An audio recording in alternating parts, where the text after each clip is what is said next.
C'est l'heure du sport sur Télé 50. Content de vous savoir en bonne santé et bienvenue dans votre journal. Les Léopards Basketball qui doivent participer à l'Afrocan effectuent les derniers réglages à Kinshasa après avoir livré plusieurs matchs contre les clubs de la capitale. Les Léopards sont maintenant prêts pour la compétition et devraient voyager demain, sauf changement de programme. Pendant ce temps, en football, les Léopards U20 veulent finir en beauté le tournoi Fatih Cup après avoir raté leur décollage face aux Panthères du Gabon. Les Léopards de la RDC se sont relancés hier après leur victoire d'1-0 face aux Fauves de Bazou Bangui. On voit tout cela dans ce journal des sports avec notre consultant Fanfan Bitanguilay déjà en place. Bonsoir à toutes, bonsoir à tous. De la balle au panier pour ouvrir ce journal des sports. J-3 pour le go de la deuxième édition de l'Afrocan. Après avoir passé leur préparation à Kinshasa, les Léopards Basketball devraient prendre la direction de Luanda en Angola ce jeudi pour bien évidemment participer à cette compétition. Durant leur préparation au cercle Elaïs, les Léopards Basketball ont fait des sparring avec le club de la capitale pour essayer de jauger leur niveau. Pour rappel, la RDC est logée dans le groupe D aux côtés du Cameroun et du Mozambique. Et c'est en 2019 que les Fauves congolais avaient remporté l'édition inaugurale à Bamako. Nous sommes là bien sûr au Mali. Venons-en au sport roi pour parler de Fatih Cup qui poursuit son bon nombre de chemins. Aujourd'hui, toutes les équipes sont au repos après avoir joué la deuxième journée. Une deuxième journée qui a permis bien évidemment aux Léopards U20 de pouvoir se relancer après une entrée, on va dire, ratée face aux Panthères du Gabon. C'était bien sûr dimanche. Et pour le match d'hier contre la République centrafricaine, la RDC a pu se contenter de l'unique réalisation de Chris Mbende à la 34e minute de jeu pour bien évidemment empocher les 3 premiers points et tenter comment se relancer lors de la 3e et dernière journée lors du derby contre le Congo-Brazzaville. Ce match se jouera bien sûr vendredi au stade de Martyrs de la Pentecôte et l'entrée est jusque-là gratuite pour toutes les Quinoises et tous les Quinois qui vont effectuer les déplacements du stade Omnisport de Martyrs. Dans l'autre match joué hier pour le compte de Fatih Cup, le Gabon et le Congo-Brazzaville se sont neutralisés sur le score de 2 buts partout. Le Gabon avait le contrôle total de ce match avant de lâcher en toute fin de partie, permettant ainsi aux Diables Rouges du Congo-Brazzaville de pouvoir remettre complètement le pendule à l'heure. Au classement, le Congo-Brazzaville est premier avec 4 points, goal différence plus 2. Le Gabon vient en deuxième position avec 4 points, goal différence plus 1. La RDC troisième avec 3 points et la RCA dernière au classement avec 0 points.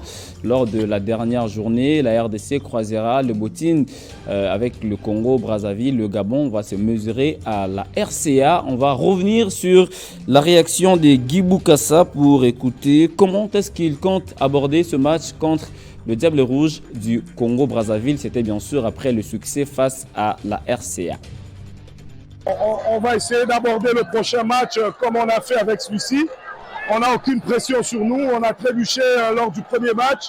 Là, on va rester concentré pour faire un bon match contre le Congo-Brazzaville. Comme je l'ai dit après la conférence de presse, on a eu un souci de gestion des émotions. C'est passé. Et là, on a eu droit à un match plus difficile que le premier match, mais on a su le gérer avec un réajustement au niveau tactique et aussi au niveau de l'état d'esprit. On espère que les enfants seront constants pour la suite de la compétition déjà ce vendredi. On revient sur l'organisation de ce tournoi avec notre consultant Fanfan Bitanguilay, comme je l'ai annoncé. Fanfan, bonsoir et bienvenue à vous. Bonsoir Christian Bokaya, bonsoir à tous les téléspectateurs de Télé 50. 2 matchs, 1 victoire, 1 défaite pour les Léopards U20. Ces derniers sont sur un bon chemin, on va le dire ainsi, avant de se lancer au jeu de la francophonie, ce qui revient à dire que ce tournoi était opportun pour les Léopards U20. Tout à fait, nous l'avons dit, c'était parmi également les soucis du ministre en charge des sports, François-Claude Kaboulou, mais également de la Fédération congolaise de football qui est représentée, on peut le dire, par son staff technique. Il fallait qu'on puisse déjà commencer à concocter une équipe qui pourrait nous accompagner non seulement en Côte d'Ivoire, parce qu'on pourrait prendre quelques pions pour renforcer l'ossature des sabres, mais plutôt préparer déjà la Coupe du Monde 2026. Et ça commence par cette compétition. Les poulains des Guy Bokassa sont en train pratiquement de se décomplexer au travers ces rencontres des compétitions. Après ça, je sais bien qu'il y aura les Jeux de la francophonie et pourquoi pas certaines autres rencontres amicales qui peuvent s'en suivre. Pour moi, je me dis, c'est une bonne chose. On est en train déjà de chercher à avoir une bonne ossature pour les années à venir et c'est grâce à Fatchi Cup. On cherche à avoir une bonne ossature pour les années à venir. Au regard de ce qu'on a vu lors de deux précédentes journées, on peut déjà dire que ces léopards-là peuvent nous gratifier du bon spectacle lors des Jeux de la francophonie. Bon, peut-être, mais c'est encore une équipe qui est en train d'être confectionnée, où il y a une liste réserve, sûrement peut-être sur les 23 qui ont été repris sur la liste A, il y aura ceux-là qui vont quitter et d'autres qui seront puisés de l'équipe au moins réserve, mais au moins c'est une grande compétition, ça nous aide à nous préparer aux Jeux de la francophonie également. Je me dis, il ne faudrait pas seulement y aller pour l'emporter, mais surtout pour chercher à avoir quelque chose de compétitif, quelque chose de grand, quelque chose qui est de prometteur. Mais pourquoi les supporters ne viennent pas au stade alors que l'entrée est gratuite? En fait, pour les compétitions d'âge, c'est toujours ainsi. Il faudrait peut-être avoir, à un moment donné, si ça s'est passé peut-être au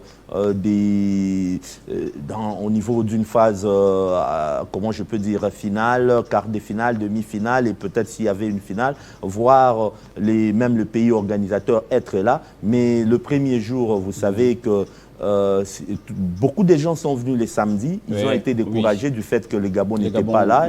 Le dimanche, c'était pratiquement quelques têtes. Malgré le score, mais on a senti qu'hier, quand même, il y avait sur les plus de 60 000 places assises au stade, on a eu au moins plus de 1000 personnes qui sont venues.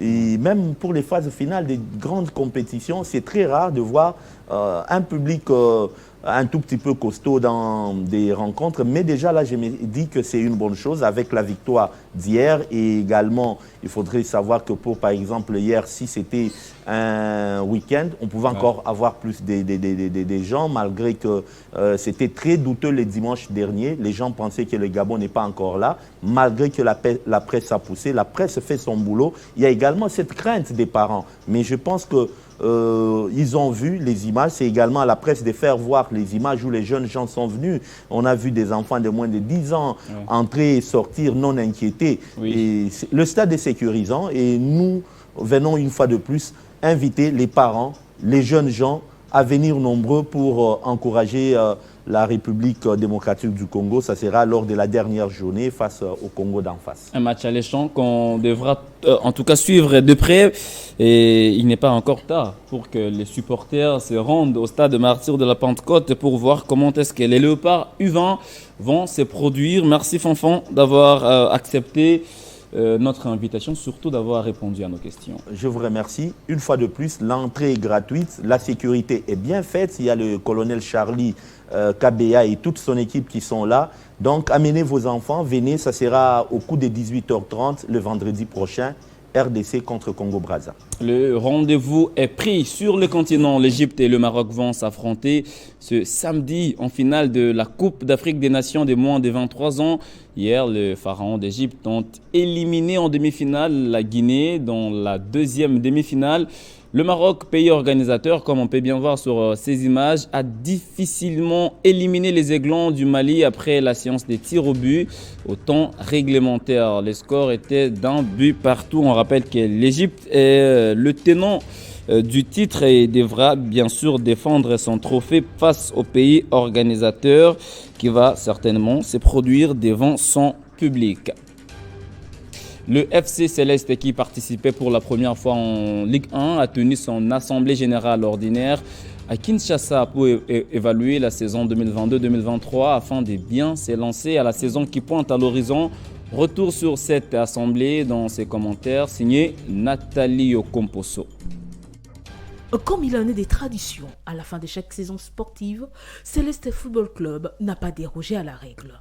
Aux règles généraux et sportives, au terme de chaque fin de saison, sportifs, le club ayant pris part au championnat, sont tenus de présenter un rapport d'activité faisant foi d'un bilan de différents faits ayant manqué le déroulement du championnat durant toute la saison. Néophyte à la cour de grand, l'équipe de Mbandaka a marqué ses empreintes en terminant 5e au classement du championnat de la Ligue nationale de football, arrêté à mi-chemin après 9 matchs joués. Pour cette assemblée générale ordinaire, tous les rapports ont été votés à l'unanimité et le bilan est jugé positif. C'est bien tenu parce que le FC Céleste a respecté la réglementation. C'est pour cela qu'il a tenu son assemblée. Bien sûr que le championnat n'avait pas terminé, mais il a quand même respecté le calendrier de la Linafoot. Et nous aussi, administration, nous venons accompagner et puis appuyer, féliciter les membres du comité ainsi que tout son staff et les athlètes. 1,5 million de dollars, c'est le budget des Célestes FC pour la saison 2023-2024. Les Banikanga ont pris toutes les dispositions pour de nouvelles prouesses. Faire un bon recrutement pour que nous puissions présenter un bon football. Nous avons besoin d'appui de tout le monde parce que sans appui, on ne peut rien faire. Ce sont les encouragements qui nous poussent encore à faire de meilleurs résultats. L'équipe chère à Christelle Mokwa a revu ses ambitions à la hausse pour demeurer et aller encore plus loin au championnat d'élite de la RDC. C'était l'essentiel de l'actualité sportive de ce mercredi. Merci à vous de l'avoir suivi. On se retrouve bientôt pour un nouveau numéro du Journal des Sports. D'ici là, portez-vous bien et bonne suite des programmes sur la meilleure chaîne de l'Afrique centrale, Télé 50.